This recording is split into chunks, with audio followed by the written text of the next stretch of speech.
Hello everyone, good evening all of you. Welcome again to our Vidya Vihar family. आप लोगों को थोड़ा सरप्राइज होगा कि मैं सामने भी लेक्चर लेके आ रहा हूँ। तो ये आपके एग्जाम पॉइंट ऑफ व्यू से थोड़ा सा ज़्यादा रिलेवेंट हो जाता है, क्योंकि सुबह मैं vocab को डिस्कस करता हूँ, करंट अफेयर को डिस्कस करता हूँ। बस ये लेक्चर जो अब रहने वाला है आप लोगों को पर डे शाम में मिलेगा। जो कि आप लोग सोते सोते एक बार जो करंट अफेयर्स को हमने डिस्कस किया था उससे रिलेटेड जो भी क्वेश्चन आपके एग्जाम में बन सकते हैं उसको आप लोग रिवाइज कर लें, जो कि आपको फिर से उसको याद करने की जरूरत ना पड़े, रटने की जरूरत ना पड़े, इसलिए एक क्वेश्चन प्रैक्टिस है। चलिए चलते हैं हमारे क्वेश्चन की ओर, जो कि 11 अगस्त के करंट अफेयर्स से बेस्ड होगा। ये आपके सारे कंपटीशन के लिए इंपॉर्टेंट है, चाहे आप किसी भी कंपटीशन की तैयारी क्यों ना कर रहे हो। पहला क्वेश्चन देखते हैं। पीएम मोदी ने किस योजना के तहत 8.5 करोड़ किसानों के बैंक खाते में 200 रुपये की छठवीं किस्त जारी की है? ये न्यूज मैंने डिस्कस किया था कल या आज ही मैंने इस न्यूज को डिस्कस किया है। PM Modi has issued 6 instalment of 2000 rupees to the bank account of 8.5 crore farmers under which scheme? ये आपको यहाँ पे स्कीम का नाम बताना है। तो यहाँ पे ऑप्शन है पीएम आवास योजना, पीएम आयुष भारत योजना, पीएम फसल बीमा योजना, पीएम किसान सम्मान निधि। तो बताइए आंसर इसमें से क्या होगा। वीडियो को पॉज करें और अपना आंसर दें। तो यहाँ पे जो इसका ये आंसर होगा ये होगा पीएम किसान सम्मान निधि योजना। ये हो जाएगा आपका आंसर। इसके तहत क्या होता है ना कि हर साल 6,000 रुपया किसानों के बैंक खाते में जाता है। ये 2,000 की 3 किस्त होती है, साल भर में 3 इंस्टॉलमेंट होती है। 2,000 2,000 2,000 किसानों के खाते में ये डाला जाता है। इसके बारे में मैंने डिटेल्स ऑलरेडी डिस्कस कर दिया है, सो मैं यहाँ फिर से रिपीट नहीं करूंगा। वो आप लोग जाके लेक्चर को देखें, मेन लेक्चर को, वहां से आपको पता चल जाएगा। जब ऑप्शन आ गया थोड़ा सा ऑप्शन को भी देख ही लेते हैं। ये पीएम आवास योजना क्या है? पीएम आवास योजना को लॉन्च किया गया था 25 जून 2015 में, जिसका मेन उद्देश्य क्या है? 31 मार्च 2022 तक हाउसिंग फॉर ऑल यानी सभी के लिए घर। इसका दो कंटेंट्स है, एक है पीएम आवास योजना अर्बन, एक है पीएम आवास योजना रूरल। तो यहाँ पे इतना इन्फॉर्मेशन काफी है। ज्यादा जानकारी के लिए हमारे लेक्चर को देखते रहिए, आपको सारा इन्फॉर्मेशन मिलते रहेगा। दूसरा है पीएम आयुष भारत योजना, जिसको आयुष्मान भारत भी बोलते हैं। इसको सितंबर 2018 में लॉन्च किया गया था। किसके द्वारा? हेल्थ मिनिस्ट्री के द्वारा। ये सब पॉइंट थोड़ा सा याद रखिएगा। इसका मेन काम क्या है? Free access to health care for 40% of people in the country, यानी 40% लोगों के लिए देश में फ्री हेल्थ केयर यानी कि स्वास्थ्य संबंधी सुविधाएं फ्री में दी जाएगी। ये है इसका मेन उद्देश्य। उसके बाद हमारा तीसरा है पीएम फसल बीमा योजना। इसको लॉन्च किया गया था 18 फरवरी 2016 में पीएम मोदी जी के द्वारा, जिसका मतलब था, जिसका मेन उद्देश्य क्या था? Insurance cover against failure of the crop. अगर आपका फसल किसी कारणवश खराब हो जाता है तो वो सबका इंश्योरेंस कवर दिया जाएगा। और ये है सेंट्रल सेक्टर स्कीम, जो कि गवर्नमेंट के द्वारा दिया जाएगा, सेंट्रल गवर्नमेंट के द्वारा दिया जाएगा। तो इस क्वेश्चन का आंसर हमने देखा पीएम किसान सम्मान निधि। चलते हैं सेकंड क्वेश्चन की ओर। एलआईसी ने किस बैंक में 4.2% का शेयर खरीदा है? तो आंसर बताइए इसका जल्दी। तो ये है आपका yes bank, sorry yes bank. Yes bank में एलआईसी ने लगभग 4.23% का शेयर खरीदा है। तो थोड़ा सा यस बैंक के बारे में जान लेते हैं। यस बैंक की स्थापना की गई थी 2004 में राणा कपूर एंड अशोक कपूर जी के द्वारा। ये दो लोगों ने मिलकर, ये प्राइवेट सेक्टर बैंक है। और एलआईसी के बारे में थोड़ा सा जान लीजिए कि एलआईसी ने इससे पहले भी 51% स्टेक खरीदा है आईडीबीआई बैंक का। ये भी थोड़ा सा आपको ध्यान आना चाहिए। आईडीबीआई बैंक का 51% शेयर एलआईसी ने ऑलरेडी पहले खरीद चुका है। एलआईसी इंश्योरेंस सेक्टर से हट के धीरे धीरे बैंकिंग सेक्टर की ओर भी अपना कदम बढ़ा रहा है। थर्ड चलते हैं। हु हैज लॉन्च आत्मनिर्भर भारत सप्ताह? काफी इंपॉर्टेंट क्वेश्चन हो सकता है आने वाले एग्जाम के लिए, और ये मैंने दो दो बार डिस्कस किया है। चलिए देख लेते हैं किसने आत्मनिर्भर भारत सप्ताह लॉन्च किया। नरेंद्र मोदी, अमित शाह, प्रकाश जावड़ेकर, राजनाथ सिंह। ये चार ऑप्शन हैं। तो इसका जो हमारा ऑप्शन होगा वो होगा राजनाथ सिंह। डिफेंस मिनिस्ट्री, राजनाथ सिंह के अंदर क्या है? Defence ministry. इन्होंने ही आत्मनिर्भर भारत सप्ताह को लॉन्च किया। प्रकाश जावड़ेकर जी के अंदर क्या है? Ministry of environment, ministry of environment. थोड़ा थोड़ा याद रखिएगा मिनिस्टर्स का नाम। अमित शाह जी आपको पता है, honourable home minister of India. और ये तो आपको पता ही नरेंद्र मोदी जी के हैं, हमारे ऑनरेबल प्राइम मिनिस्टर है। तो आत्मनिर्भर भारत सपना राजनाथ सिंह के द्वारा लॉन्च किया गया।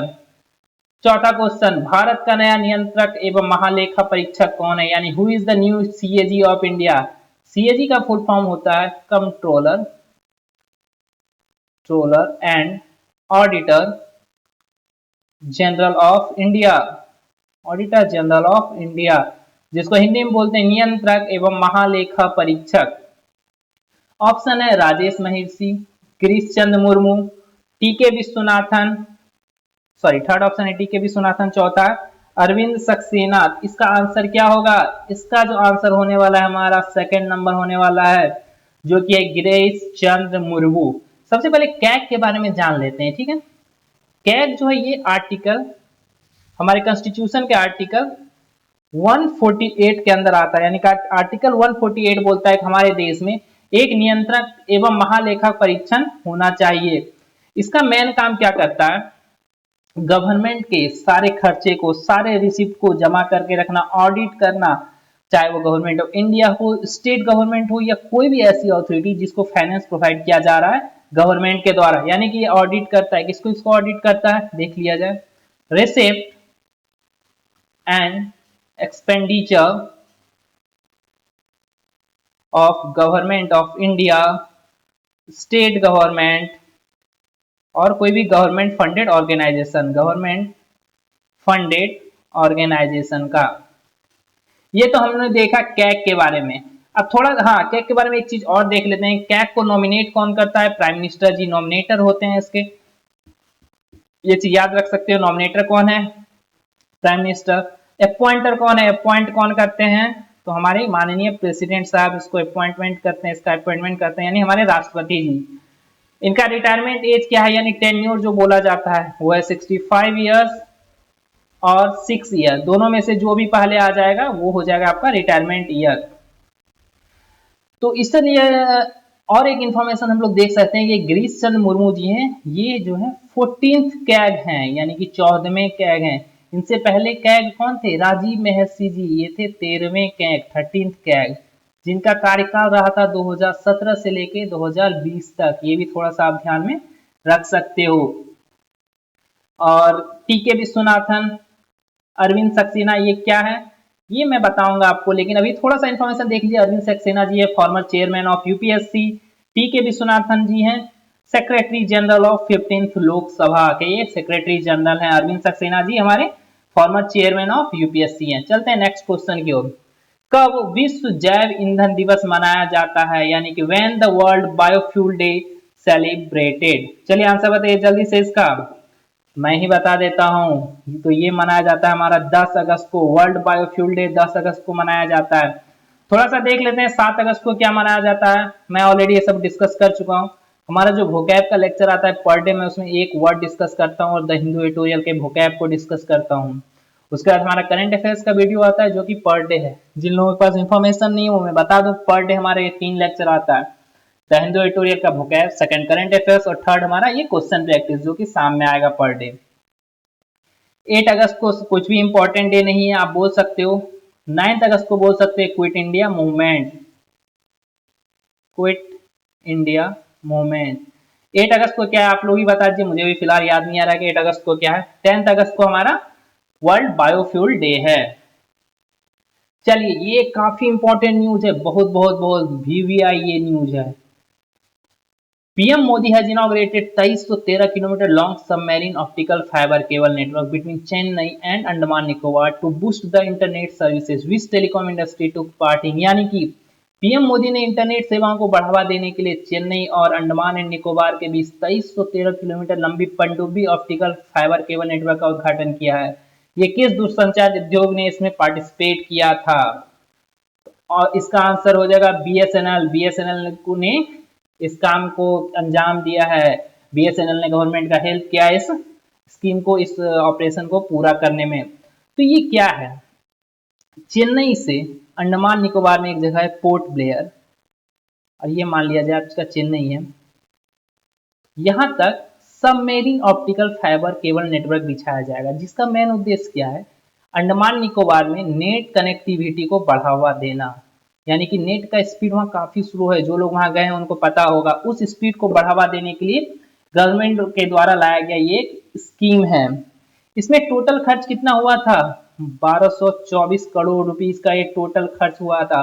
और एक चीज याद देने लायक है, ध्यान देने लायक है, ये फर्स्ट सबमेरीन ऑप्टिकल फाइबर है इंडिया का, फर्स्ट सबमेरीन ऑप्टिकल फाइबर। ये क्वेश्चन काफी इंपॉर्टेंट है, इसलिए इसकी टोटल लेंथ कितनी है? 2313 किलोमीटर। कहां से कहां तक है? चेन्नई से पोर्ट ब्लेयर है। इनॉग्रेशन किसके द्वारा किया गया? पीएम मोदी जी के द्वारा किया गया। ये सब क्वेश्चन इंपॉर्टेंट हो सकते हैं। 7वां नंबर देखते हैं, which company has launch the campaign special revival campaign, यानी कि विशेष पुनरुद्धार अभियान किसके द्वारा शुरू किया गया? मैंने ये मॉर्निंग में ही बताया है, ये शुरू किया गया हमारे LIC के द्वारा, लाइफ इंश्योरेंस कॉर्पोरेशन के द्वारा। ये स्कीम क्या कहता है? अगर आपकी पॉलिसी लैप्स हो गई है, किसके तहत? इस पैंडेमिक में अगर आपके पास पैसे नहीं थे, आपने अपनी पॉलिसी रिन्यू नहीं करा सकी और आपकी पॉलिसी लैप्स हो गई है, तो LIC के द्वारा आपको अक्टूबर तक का टाइम दिया जा रहा है कि आप उस पॉलिसी को फिर से रिन्यू करा सकते हो। तो ये जो स्कीम चलाया जा रहा है, इस स्कीम का ही नाम है, इस कैंपेन का नाम है स्पेशल रिवाइवल कैंपेन, जिसको विशेष पुनरुद्धार अभियान बोला जाता है। LIC के द्वारा इसे चलाया जा रहा है, लोगों की परेशानियों को ध्यान में रखते हुए। हाँ, ये क्वेश्चन काफी इंपॉर्टेंट हो सकता है क्योंकि इंटरनेशनल रिलेशन से भी रिलेटेड है। The international lady prisoner name Jessica सराकेफिको has died because of scuffle with Tihar jail authority in July. She belongs to which country? यानी कि एक लेडी प्रिजनर थी इंडिया में जिनका नाम था जेसिका सराकेफिको। वो एक इंटरनेशनल लेडी प्रिजनर थी, वो तिहाड़ जेल अथॉरिटी से हाथापाई के दौरान मारी गई। वो किस कंट्री से बिलोंग करती थी? इसका थोड़ा सा बैकग्राउंड न्यूज देख लेते हैं। उनके साथ 53 और लोग थे जो कि दूसरे देश से बिलोंग करते थे। उन लोगों का डिमांड हुआ कि इस पेंडेमिक में उन्हें इंटरिम बेल दिया जाए, जो कि वो लोग अपने देश वापस जा सके और फिर से वो लोग आ सके। वो लोग इंटरिम बेल की मांग कर रहे थे। इसी बीच में उन्हें तिहाड़ जेल अथॉरिटी से स्कफल हुआ, यानी कि स्कफल का मतलब देख लीजिए आप लोग, थोड़ा सा मतलब यहाँ पर देखते चलिए। हाथापाई हुआ जिसमें एक महिला पूरी तरह से घायल हो गई, ये जुलाई में हुआ था और हाल फिलहाल में उनका डेथ हो गया। तो आपको बताना है कि वो महिला किस कंट्री से बिलोंग करती थी। तो इसका ऑप्शन होगा युगांडा। वो महिला युगांडा से बिलोंग करती थी। जिन लोगों ने 3 इडियट देखा होगा उसको ये युगांडा नाम पता ही होगा। चलिए थोड़ा सा मैं युगांडा की सैर कराता हूँ आप लोगों को, कहाँ ये युगांडा। तो ये है हमारा भारत, हमारा प्यारा भारत ये रहा। इससे ठीक इधर चलेंगे हमारे अफ्रीका सब कॉन्टिनेंट में। ये रहा हमारा अफ्रीका सब कॉन्टिनेंट, ये सॉरी अफ्रीका कॉन्टिनेंट। यहाँ पे देखिए, यह रहा युगांडा, यहाँ रहा केन्या, ये रहा डेमोक्रेटिक रिपब्लिक ऑफ कॉन्गो, ये है जिम्बाब्वे, ये सूडान। ये सब नेबरिंग कंट्री इसके देख सकते हैं और मैंने ऑप्शन में भी ये सभी डाला है। चलते हैं अपने लेक्चर की ओर फिर से। मैंने आपको केन्या दिखा दिया, युगांडा दिखा दिया, जिम्बाब्वे दिखा दिया, कॉन्गो दिखा दिया। चारों कंट्री की मैंने आपको सैर करा दी। चलिए एक चीज और दिखाता हूँ, ऑप्टिकल फाइबर से भी मैं रिलेटेड आपको दिखाई देता हूँ। मैंने क्या बोला? चेन्नई से अंडमान निकोबार। थोड़ा सा इसको जूम कर लेते हैं क्योंकि अंडमान निकोबार आपको दिख जाए। और अंडमान निकोबार में भी कहा? Port Blair. ये रहा हमारा अंडमान निकोबार द्वीप समूह। थोड़ा सा जूम आउट करते हैं। हाँ, ये रहा हमारा अंडमान निकोबार। चूंकि नेट कनेक्टिविटी अभी उतनी सही नहीं है तो शायद आप लोग को देखने में थोड़ी सी परेशानी होगी। यहीं पे है हमारा अंडमान निकोबार द्वीप समूह। हमारा जो सबमेरीन ऑप्टिकल फाइबर केबल आएगा चेन्नई से यहाँ तक आएगा। इसकी टोटल लेंथ है 2313 किलोमीटर, जो मैंने प्रीवियस न्यूज में डिस्कस किया है। कुछ नेट की प्रॉब्लम के कारण अभी मैं पूरी तरह से इसको आपको नहीं दिखा पा रहा हूँ, लेकिन मैं आपको ऑलरेडी ये दिखा भी चुका हूँ हमारे करंट अफेयर्स के लेक्चर में। चलिए अब हम लोग चलते हैं 9th नंबर क्वेश्चन पे, जो कि है हमारा Who has written the book Raw, A History of India's Covert Operation? Raw, A History of India's Covert Operation पुस्तक किसने लिखी है? ये 4 ऑप्शन है, बताइए किसने लिखी है। इसका जो आंसर होगा वो होगा ए नंबर, यतीश यादव, जो कि एक जर्नलिस्ट हैं। ये क्या है? एक जर्नलिस्ट हैं, इन्होंने इस बुक को लिखा है। मैंने ये ऑप्शन दिया vice president M Venkaiah Naidu, तो इन्होंने भी हाल फिलहाल में एक बुक लिखी है। उस बुक का नाम बताइए। उस बुक का नाम है कनेक्टिंग, कम्युनिकेटिंग, चेंजिंग। और ये बुक उन्होंने लिखा अपना 3 साल पूरा होने के उपलक्ष्य में, यानी कि उनका ऑफिस में 3 साल पूरा हो गया। दूसरा ऑप्शन है सामंत गोयल। ये कौन है? ये है राव चीफ, यानी रिसर्च एंड एनालिसिस विंग के ये चीफ हैं अभी फिलहाल। डॉक्टर विवेक देवराय जी कौन है? विवेक देवरॉय जी हैं chairman of PM's economic council, यानी पीएम के इकोनॉमिक काउंसिल के ये चेयरमैन हैं। राइटिंग थोड़ा सा टेढ़ा मेढ़ा हो रहा है बट आप लोग एडजस्ट कर लीजिएगा। अब ये question, who is the new chairman of UPSC, UPSC के नए अध्यक्ष कौन हैं? प्रदीप जोशी, अरविंद सक्सेना, बिपिन रावत, अन्ना राजम मल्होत्रा। कौन सा ऑप्शन होगा इसमें से? तो ऑप्शन जो सही है हमारा डॉक्टर प्रदीप जोशी, ये भी यूपीएससी के नए अध्यक्ष चुने गए। इनसे पहले अध्यक्ष कौन थे? अरविंद सक्सेना जी इनसे पहले अध्यक्ष थे। अन्ना राजम मल्होत्रा कौन है? ये आप याद रखिएगा थोड़ा सा, first women IAS officer, first women IAS officer थी ये अन्ना राजम मल्होत्रा। बिपिन रावत जी कौन है? First CDS chief of India, first ये सीडीएस चीफ है इंडिया के। आपको पता है सीडीएस का मेन काम क्या है? चलिए सीडीएस चीफ है तो आप चलिए सीडीएस के बारे में थोड़ा सा देख लीजिए। सीडीएस का फुल फॉर्म होता है चीफ ऑफ डिफेंस स्टाफ, यानी कि तीनों विंग हमारे डिफेंस का, इंडियन आर्मी, एयरफोर्स और नेवी, ये तीनों को मिलाकर एक हेड की स्थापना की गई थी। ये आपका किया गया था 24 दिसंबर 2019 को, यानी सीडीएस की स्थापना की गई थी 24 दिसंबर 2019 को। इसका जो टर्म रहेगा वो 65 ईयर्स या फिर 3 ईयर्स, जो पहले आ जाए वही रहेगा। तो फर्स्ट चीफ जो थे वो बिपिन रावत हैं, बिपिन रावत जी फर्स्ट चीफ हैं, सीडीएस चीफ। ये इंडियन आर्मी, नेवी, एयरफोर्स तीनों को मिलाकर एक कंबाइंड चीफ हैं। इनका कार्यकाल आपका खत्म होगा दिसंबर 2022 में। इस हिसाब से इन्होंने शपथ कब लिया होगा? 1 जनवरी 2020 में इन्होंने शपथ लिया था। तो यहाँ पे हम लोगों ने आज के डिस्कशन को खत्म करते हैं। आप बताइएगा आपको लेक्चर कैसा लग रहा है, क्योंकि काफी मेहनत लग रहा है, ये 3 लेक्चर लाने में मेरा दिन पूरा निकल जा रहा है। सो बिलीव मी काफी ज्यादा मेहनत लग रहा है। सो आप लोग ज्यादा से ज्यादा इस लेक्चर को शेयर करें, ज्यादा लोगों तक पहुंचाए। हमारा 3 लेक्चर आ रहा है, मैंने फिर से बोला, करंट अफेयर्स आप लोगों को सुबह में पढ़ाता हूँ और शाम में एक बार मैं इसे रिविजन कराता हूँ। सो आई होप कि आपको लेक्चर पसंद आ रहा हो। तो लेक्चर पसंद आ रहा हो प्लीज लाइक शेयर सब्सक्राइब हमारे चैनल को जरूर कर दें। तो आप लोग शेयर नहीं कर रहे, शेयर जरूर करें, जहां भी हो, जिस भी ग्रुप में हो, जो भी स्टूडेंट हो पढ़ने लायक, उनके पास ये जरूर शेयर करें, क्योंकि यहाँ सब कुछ मुफ्त में मिलता है और आपको शेयर करने के भी कुछ पैसे नहीं लगेंगे। तो फिर से मिलता हूँ मैं कल फिर सुबह सुबह नेक्स्ट लेक्चर के साथ। तब तक के लिए जय हिंद।